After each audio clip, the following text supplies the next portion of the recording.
buenos días a todas, todos. Gracias, Pere y Beth, y pues contenta de compartir el espacio con las compañeras que están también exponiendo. Bueno, yo voy a referirme a cosas como más puntuales en tanto lo que es cambio climático y género e interculturalidad también, ¿no? Desde la experiencia pues de trabajo que he tenido en Bolivia y en Ecuador, ¿sí? Entonces, a ver, voy a eh, subir la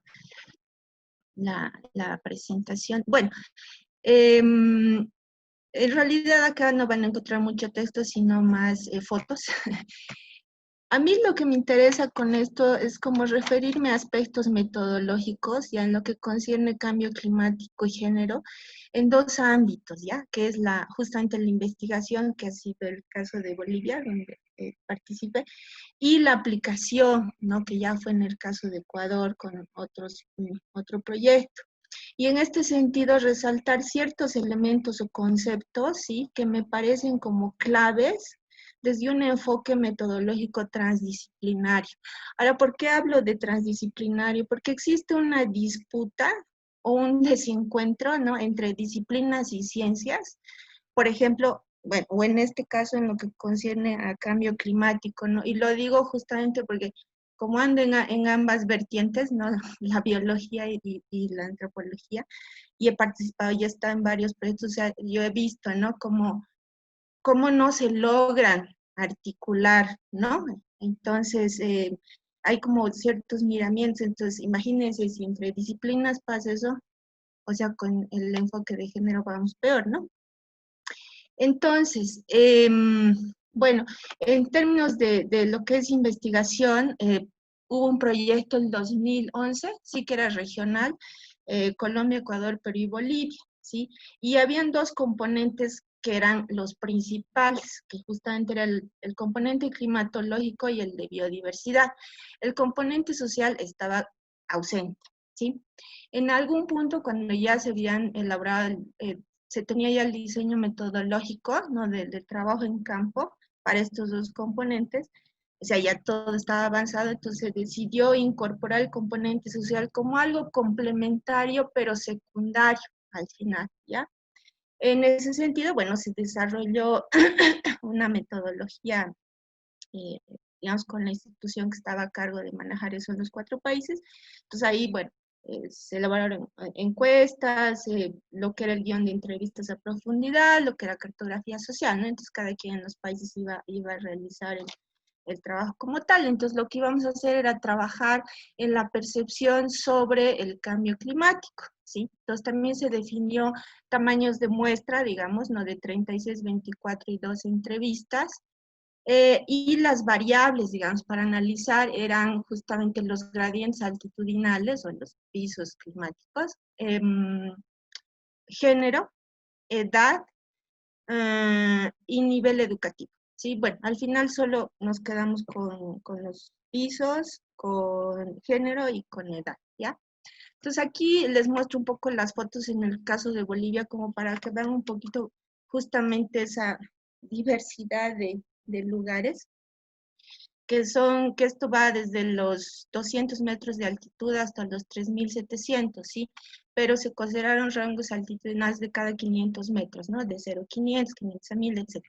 En mi caso, yo levanté, digamos, encuestas en 2 comunidades por rango altitudinal, ¿ya? Entonces, a ver, ahí ese es, si ven, o sea, la diversidad de lugares, ¿no? Ah, sí, ya. Bueno, aquí yo voy a resaltar dos elementos, conceptos que me parecen importantes. Uno es la percepción, que justamente sobre lo que trabajamos en términos de lo que se refería al cambio climático. Ahora, la percepción también luego la continuamos trabajando ya de forma aplicada en Ecuador. ¿Por qué? ¿Por qué la percepción? O sea, desde las mismas ciencias, las ciencias duras de hecho desestiman la percepción, ¿no? La psicología también. Entonces, la estadística, pues peor. No obstante, la percepción es fundamental, ya, porque es digamos, la experiencia directa que tenemos con el entorno y es la que funde el conocimiento, ¿no? Entonces también hay una cuestión, digamos, respecto a la percepción en la que se la considera una cuestión subjetiva, lo cual también es erróneo, ¿no? Y eso subjetivo además, ¿no? Ahí entran los prejuicios respecto al género, se dice, ¿no? O dicen varias veces, he escuchado eso, las mujeres subjetivas, los hombres objetivos, lo cual está completamente equivocado porque no es así, ¿no es cierto? Todos somos, tenemos la subjetividad y la objetividad, ¿no? Hombres y mujeres. Entonces nosotros como que ya en lo que fue el caso de Ecuador en la aplicación, lo trabajamos desde el punto de vista fenomenológico y desde la teoría social de riesgos, ¿ya?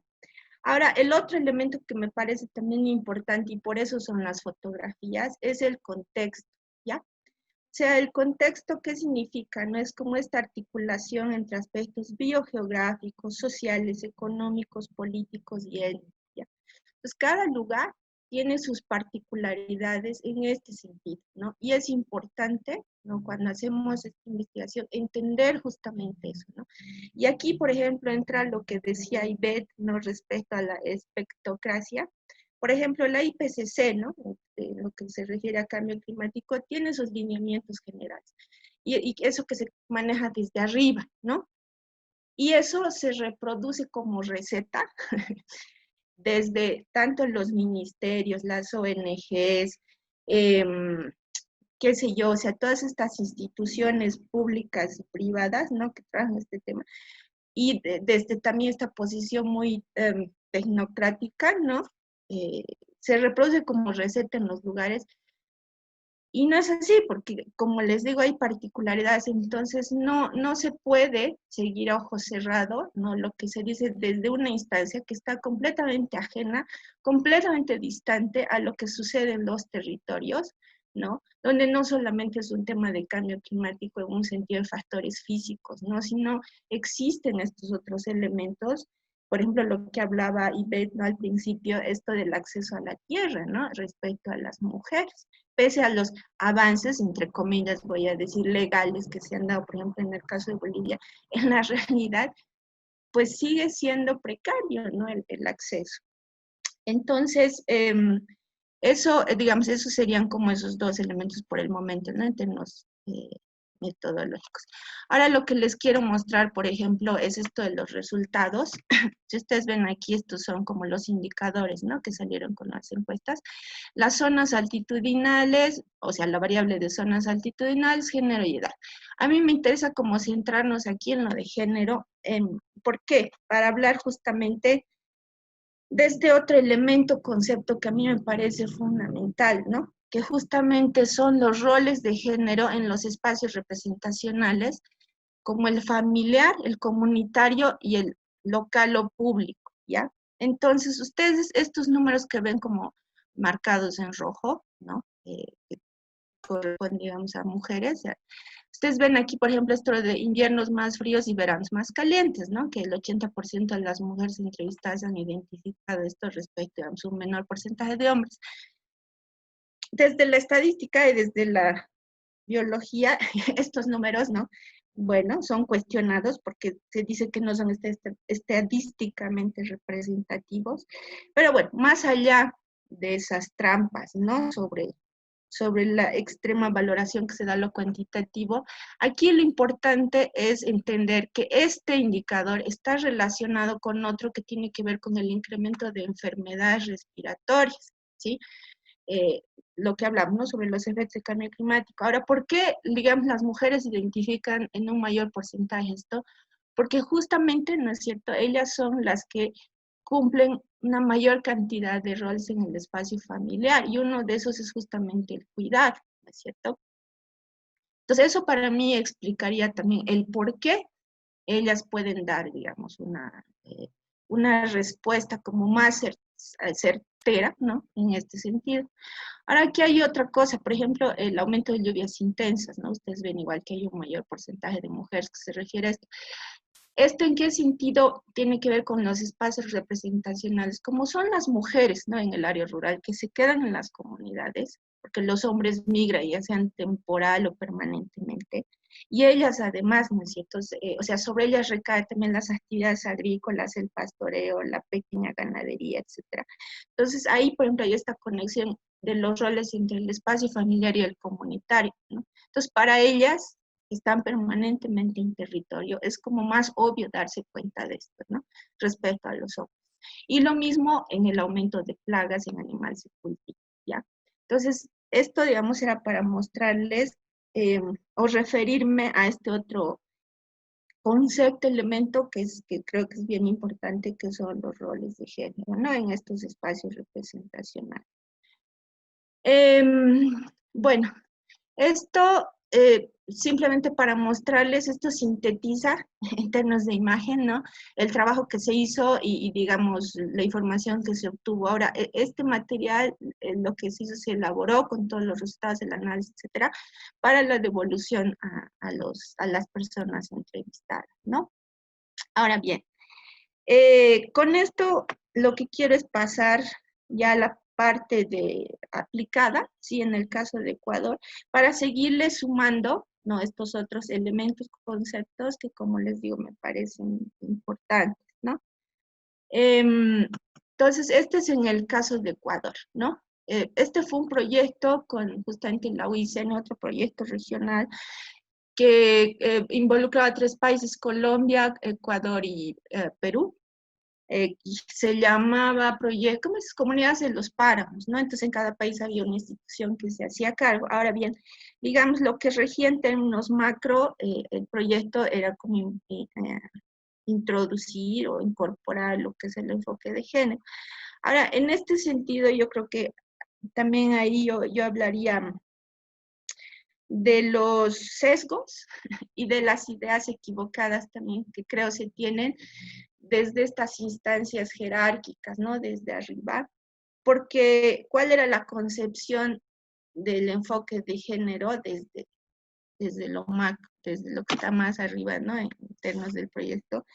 Eh, la participación de las mujeres en el sentido de que exista 50% de mujeres, 50% de hombres. No hay, yo creo que ahí entra un poco también lo que comentaba Claudia hace rato. ¿Y cómo medían esta participación? Pues con las listas, ¿no? Que en las listas se vea que hay ese 50% de mujeres y 50% de hombres, lo cual sabemos, eso no es una participación efectiva, por supuesto, porque no existe, no refleja en absoluto una toma de decisiones, ¿no es cierto? Entonces, en ese sentido, pues teníamos que pensar cómo íbamos a trabajar esta parte, ¿no? Y bueno, entonces este trabajo fue justamente con Randy en la zona del Carchi, ¿no? Que está en el centro norte de Ecuador, que a propósito, ¿no? Es una zona de sierra con un machismo muy fuerte, muy fuerte realmente, y una muy baja participación de mujeres en muchos aspectos, ¿no? Entonces ya de entrada teníamos como como esa pared, digamos, ¿no? Con la que nos chocábamos. Entonces, cómo resolver, cómo poder, ¿no? Trabajar ahí. Entonces, bueno, la primera cosa que se hizo, y sabemos muy bien que eso no iba a resolver el problema estructural, fue justamente un taller, ¿sí? Como un arranque, ¿no? De sensibilización en el tema de género. ¿Ya? O sea, el proyecto tenía 4 componentes. En el primero era de formación, el segundo de prácticas, el tercero era con algo de gobernanza, ¿no? Que se trabajaba a nivel de gobiernos parroquiales, cantonales, etcétera. Y el otro que era gestión territorial, ¿no? Entonces, para poder trabajar con esos 4 componentes había que lograr, ¿no? Esta entrada, y ese taller fue una de las maneras. Evidentemente, como les digo, o sea, eso no iba a resolver el problema, pero permitió que las mujeres pudieran, digamos, entrar y formar parte de lo que es luego este curso de promotoras y promotores comunitarios. ¿Ya?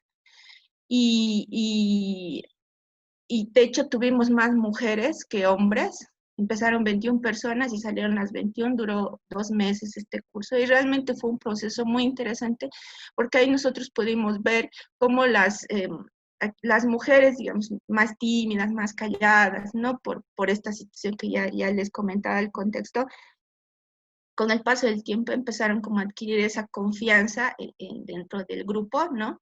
Para poder, pues, empezar como a hablar, a exponer, a explicar cuestiones complejas respecto al cambio climático, porque aparte hay unos términos que también son como aburridos y pesados, ¿no?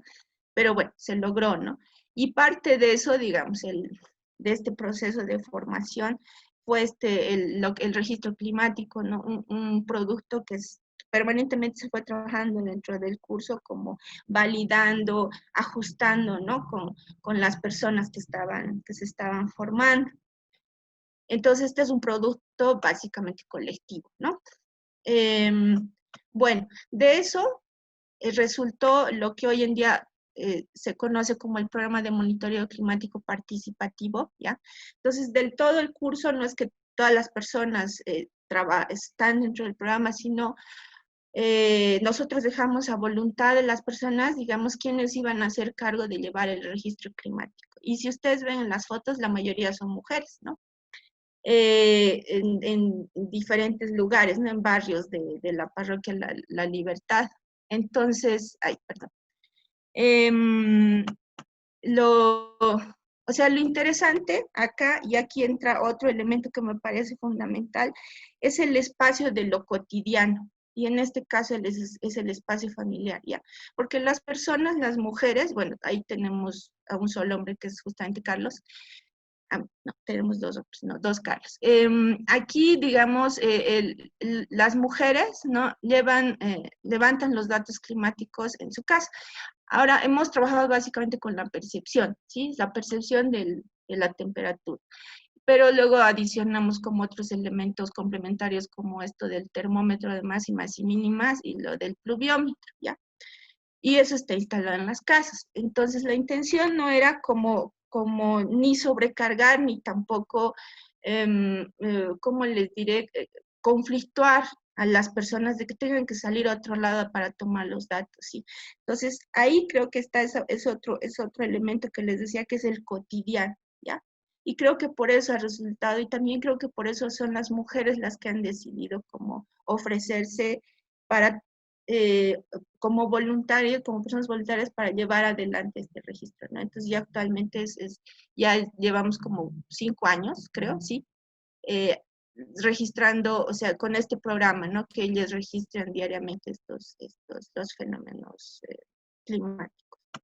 Ahora bien, una cuestión post proyecto que se hizo fue la evaluación desde la percepción de las mujeres. Hicimos como una pequeña investigación para entrevistar a todas las mujeres, en el caso de Ecuador, que habían participado en el proyecto, y entrevistamos, ¿no? Pues porque queríamos saber también, ¿no? Qué era su perspectiva, realmente cómo ellas habían visto ese proyecto, qué habían hecho, qué es lo que querían, ¿no? Porque generalmente siempre se les escucha más a los hombres porque en los espacios públicos hay esas tendencias, ¿no es cierto? Y es interesante porque justamente en esta parte, ¿no? De evaluación post proyecto empiezan a salir estas cuestiones, estos problemas, ¿no? Tanto particulares como estructurales que impiden a las mujeres, por ejemplo, participar, porque ellas sí quieren participar, claro que sí quieren estar en cursos, quieren estar en esos proyectos, pero aparte del machismo, ¿no? Que predomina en la zona, que por celos no pueden, no del marido, etcétera, etcétera. También está la sobrecarga de roles, ¿no? Que tienen las mujeres, ¿no? Tanto, digamos, el trabajo, la leche, la ganadería, el pastoreo, los hijos, la comida, o sea, está tan copado su día que no les queda, digamos, que al final terminan tan cansadas, ¿no? Que ya no pueden, digamos, ¿no? Entonces hay esta cuestión de desigualdad, ¿no? Entre hombres y mujeres también por esa sobrecarga de los roles, ¿no? Entonces sería importante como apuntar también a eso, como a un poco distribuir, ¿no? De manera más equitativa entre los miembros de la familia para que las mujeres también puedan acceder, ¿no es cierto? También puedan estar en estos espacios de capacitación. Y en el caso del programa de monitoreo climático participativo, o sea, que ha sido uno de los logros nosotros creemos importantes, es que la familia, ¿sí? No solo las mujeres, no, la familia de a poco se ha ido involucrando uno entre ayudarle, digamos, a la mujer, a la madre, ¿no? Pero otro, sobre todo por la curiosidad de saber qué es lo que está haciendo, ¿no? Ahora bien, digamos, esto del programa de monitoreo climático participativo recientemente derivó en otro que fue como unos cursos, digamos, o sea, como seguir profundizando ahora en la cuestión de riesgos climáticos, ¿sí? Nosotros le pusimos como riesgos climáticos en nuestra comunidad. En este caso específico participaron solamente las personas que llevan adelante el registro climático, ¿sí? Entonces se hizo también fue como un pequeño curso y la intención era como ver la aplicabilidad de estos datos del registro climático, ¿no? Para justamente la gestión de riesgos climáticos en los barrios, ¿sí? Y porque además hay una cuestión, ¿no? Otra vez entramos en este tema de la espectrocracia, pero también de esta institucionalidad del Estado, pero así tan distante, ¿no? Con esa brecha tan profunda de lo que pasa en territorio. Entonces, por ejemplo, aquí en esta zona, en Carcha, hay una estación meteorológica en El Ángel, no sé en qué parte del Ángel, ¿no? Pero las personas no tienen acceso a esa información. Nosotros tampoco podíamos acceder, ¿no? Entonces, imagínense que ni siquiera desde ahí, ¿no? Se promueve este acceso a la información que debería existir, porque son las personas en territorio quienes sufren las consecuencias, ¿no es cierto?, los efectos de cambio climático. Entonces también hay esta situación, estas brechas y barreras que deberían cambiarse, ¿no? Y bueno, entonces este trabajo, ¿no? Lo que, digamos, este es como el producto que a mí me parece bastante interesante porque aquí si ustedes ven, esta es una infografía, ¿no? Que luego, esta información se trabajó en todo el curso con las personas que estuvieron ahí y la mayoría, otra vez les digo, mujeres, ¿no? Entonces, ustedes ven aquí esta cartografía social, ¿no? Que es justamente esta percepción sobre el espacio del territorio desde las personas, ¿no? Desde los actores locales y la identificación, por ejemplo, de amenazas climáticas y esto de los riesgos climáticos y su evaluación y, por ejemplo, las áreas críticas, ¿no? Entonces, todo este trabajo es un trabajo que justamente han hecho las personas y mucho con las personas, ¿no? Y esta infografía lo refleja tal cual. Y, digamos, esto es lo que se tiene ahora en cada barrio. O sea, son ejemplos bastante particulares, bastante pequeños o puntuales, y imagínense para llegar ahí cuántos años, ¿no? Son como, creo que 4 o 5 años, ¿no? Entonces es un proceso como un poco lento, pero que así pues tiene que ser si se quiere, ¿no? Llegar a este punto. Y bueno, y también poder lograr la participación, la mayor participación de mujeres ha sido igual, es un proceso como minucioso, también un trabajo como de hormiga, es un seguimiento, ¿no? Eh, un acompañamiento, pero yo creo que sobre, digamos, en este tipo de trabajos, eh, creo que es fundamental básicamente cambiar el enfoque y las miradas, ¿no? Nosotros hemos trabajado desde una visión de investigación, acción participativa, ¿no? Y siempre desde intentando este diálogo de saberes. Mm, y bueno, y como impulsando, fomentando, ¿no? Y además, sobre todo, estando pues eh, conversando, ¿no? Con las personas en la comunidad. Entonces, más o menos eso era como para mostrar, espero que no me haya pasado demasiado del tiempo. Muchas gracias.